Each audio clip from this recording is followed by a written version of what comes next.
Bonjour cher ami, très contente de te retrouver. Je ne sais pas si tu sais, en fait non, probablement que tu ne sais pas, mais à chaque fois que je fais une chronique, j'ai un problème. Un problème de micro, un problème de téléphone, un problème de support. Aujourd'hui, c'est le problème de micro, j'ai dû faire la solution B avec des AirPods et on dira que ça ira très bien. Voilà, persévérance est le maître mot de la chronique de la salle de bain. Et bien comme d'habitude, je vais te raconter une histoire. C'est l'histoire de Jochebed. Jochebed, elle a donné naissance à un fils, un garçon. Mais vois-tu, dans son pays, les garçons, on les tuait à la naissance. C'était un ordre du roi lui-même. On les jetait dans le fleuve. Jochebed, elle a réussi à garder caché son fils pendant 3 mois. Mais au bout de 3 mois, elle ne pouvait plus. Alors elle a réfléchi et elle s'est dit que la seule solution pour elle, c'était de le mettre dans une caisse qu'elle a préparée. Elle avait observé les pêcheurs du Nil, comment ils préparaient les bateaux. Ils enduisaient de bitume et de poids les bateaux pour pas qu'ils ne coulent. Alors elle a fait pareil avec une caisse. Elle a enduit de bitume et de poids la caisse. Elle a mis une couverture en lin au fond. Elle a allaité une dernière fois son fils et elle l'a déposé dans la caisse alors qu'il était endormi. Elle a fermé le couvercle et elle est allée amener son fils dans le fleuve. Elle a caché la caisse dans les roseaux. Elle a prié et puis elle est repartie. La grande sœur, elle est restée. Elle voulait savoir ce qui allait se passer avec son frère.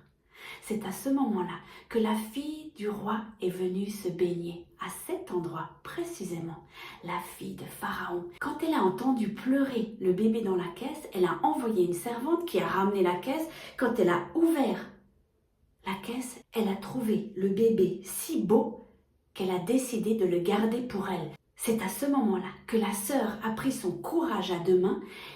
Elle s'est approchée de la princesse et elle a demandé à la princesse si elle voulait qu'elle lui trouve une nourrice parce que, évidemment, le bébé était en train de pleurer. Elle a dit oui, la princesse. La sœur est allée chercher la mère et la princesse a dit à la mère de l'enfant: garde ce bébé pour moi, allaite-le le temps qu'il le faut, je te payerai pour ça et tu me l'amèneras chez moi quand il sera sevré. Tu as l'habitude que je te raconte des histoires que probablement tu ne connais pas. Mais celle-ci, elle est hyper connue. Tu auras évidemment reconnu l'histoire de Moïse, enfin du début de vie de Moïse.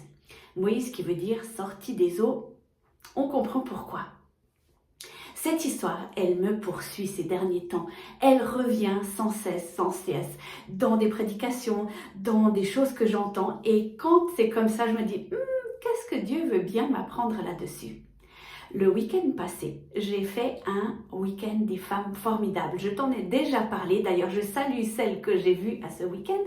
Et Justine Robichaud était l'oratrice de ce week-end. Et la thématique du week-end était victorieuse. Et dans cette thématique, elle a parlé du mot relâcher. Cette histoire de Jochebed me travaille profondément. Tu le sais, je suis maman et j'ai beaucoup de peine à lâcher mes enfants. Lâcher dans ma tête et dans mes tripes parce que concrètement parlant, je les lâche. Ils peuvent aller dans la vie, mais j'ai souvent mal au bide pour eux. Je me fais du souci, je m'inquiète pour leur avenir et si je m'écoutais vraiment, je les enfermerais à double tour dans leur chambre et je les laisserais là pour qu'il rien ne leur arrive. D'ailleurs, un jour, mon fils m'a dit « Tu sais, maman, on peut aussi mourir dans son lit. » Et il n'a pas tort. Donc, la finalité de tout ça, c'est que tu peux effectivement garder ce qui est important pour toi dans une chambre fermée à clé. Je ne pense pas que ce soit la bonne solution. Et cette femme, Jochebed, m'impressionne beaucoup. Parce qu'à quel moment elle a pensé que mettre son fils dans une caisse dans le fleuve était une bonne idée? C'est-à-dire que ça allait lui sauver la vie. Parce qu'il faut te dire que le fleuve, c'était un endroit de mort. Déjà, parce que, 1, on jetait les garçons dans le fleuve pour les noyer. 2, pas beaucoup de monde savait nager à cette époque-là. Et 3, c'était infesté de crocodiles, cet endroit-là. À quel moment cette femme s'est dit « Tiens, je vais mettre mon fils dans une caisse et je pense que peut-être ça va le sauver ». Il fallait une foi, mais démesurée. Ou alors un désespoir incroyable, je ne sais pas. Mais elle l'a fait. Elle a lâché son enfant et elle l'a confié à Dieu et au fleuve. Moi, je ne l'aurais mais jamais fait. Et je pense que j'aurais gardé mon enfant avec moi et il en serait mort. Et ça m'apprend que lorsqu'on apprend à lâcher, à relâcher les choses, c'est là où Dieu peut agir. Moïse, s'il avait été gardé avec sa mère, n'aurait jamais eu la destinée qu'il a eue, n'aurait jamais pu entrer dans le plan de Dieu. Et moi, je me dis que en gardant mes enfants près de moi, en les gardant près de mon cœur, comme je t'ai dit, je les laisse aller, mais ça me fait vraiment mal, en les gardant contre moi, je ne suis pas sûre que je leur rends service. Relâcher, qu'est-ce que ça veut dire ? On pourrait dire, oui, bah tu sais, tous les matins, tu peux faire ton mantra, mais relâche, relâche, relâche. Je vais te dire, ça marche pas, parce que ça revient très vite et tout d'un coup, tu le sens dans ton corps, dans ton esprit, tu batailles, et puis tu dis, oui, oui, je vais relâcher, mais ça marche pas. Ce qu'il faut faire, c'est faire un virage à 180, et au lieu de focaliser sur ce que tu dois relâcher, focaliser sur Dieu. Focaliser sur le Dieu de la promesse qui dit qu'il prendra soin de nous. Peut-être pas de la manière dont on a imaginé, et ça, c'est quelque chose que j'apprends et que j'ai appris. J'ai un plan, j'ai même beaucoup de plans, beaucoup de scénarios, et je dis souvent à Dieu, dis donc, ce serait bien que tu agisses comme ça. Et généralement, eh bien, ça ne se passe pas comme ça. Mais de faire confiance que le plan de Dieu est parfait. Quand il dit, toute chose concourt au bien de ceux qui m'aiment. Toutes choses concourent au bien de ceux qui m'aiment. Il ne dit pas toutes les choses bonnes, toutes les choses incroyables qui vont arriver. Non, toutes choses, les épreuves, les souffrances, la mort, la séparation, tout ça concourt au bien de ceux qui aiment Dieu.